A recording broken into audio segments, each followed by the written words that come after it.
Jurassic World Rebirth.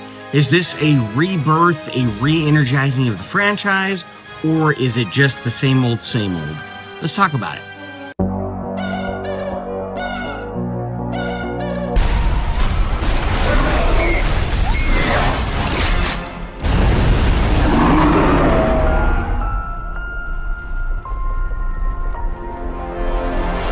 So basically, this movie is about a group of researchers who go to an island where they used to do research on dinosaurs, and they need to collect DNA from several different species there. If that sounds familiar, that's because you probably have already heard that. It's not a new story. It's not very refreshing. It's very simple, straightforward. This is our mission. This is what we have to do. Along with that, we have this family that ends up basically being shipwrecked when they were taking a boat ride, and they end up being involved on this island as well. Going into this movie, I actually had some higher hopes for it because it is directed by Gareth Edwards, who is just a great filmmaker, and his eye for visual stuff is really, really good. He directed Rogue One, Godzilla, and his most recent, The Creator.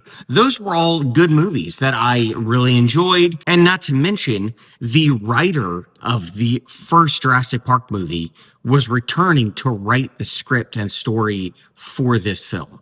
None of the trailers, though, to be honest, had really blown me away. I had seen, several of them, and some of them gave me a little bit of hope. Some of them were just, I was like, ooh, I really hope it's not the vibe that this trailer is putting out there. But unfortunately, it was those bad vibes that I got from the trailers that ended up being in the movie. Let's start with the positives about Jurassic World Rebirth. Again, visually, I think they do a great job. The dinosaurs are huge. They're epic. The scale that they give is incredible. And there are a couple action sequences in this that are really good. They do a great job at really bringing the tension and edge of your seat, a few times throughout the film. And that's where the positive feedback pretty much ends with this film. The minute I knew we were in trouble with Jurassic World Rebirth was the opening sequence. I'm not going to spoil anything, but something happens, and I was just like, oh boy, this does not bode well for the writing that I see coming in this movie. And that's pretty much exactly what happened. The writing and characters in this movie are terrible. The characters are paper thin. The dialogue they're given is really not good at all. And you don't care about any of these people. The one person that I kind of semi was on board with was Mahershala Ali. His character, Duncan, you kind of were like, oh yeah, okay, I like that guy. But that's it. You have Scarlett Johansson in here as the main lead actor.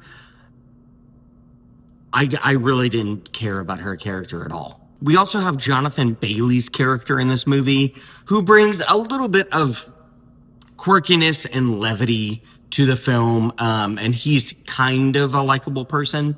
Even the so-called villain in the movie wasn't even really like a villain. They just tried to make it that way, and it was just so forced and not necessary and just weird and did not flow well at all. I was on board with this research team going to the island. I'm like, okay, that's cool. But this family, that's the secondary focus of the film, they didn't need to be in this at all. I did not enjoy anything really that they brought to it. A lot of it was just unnecessary humor that did not land at all.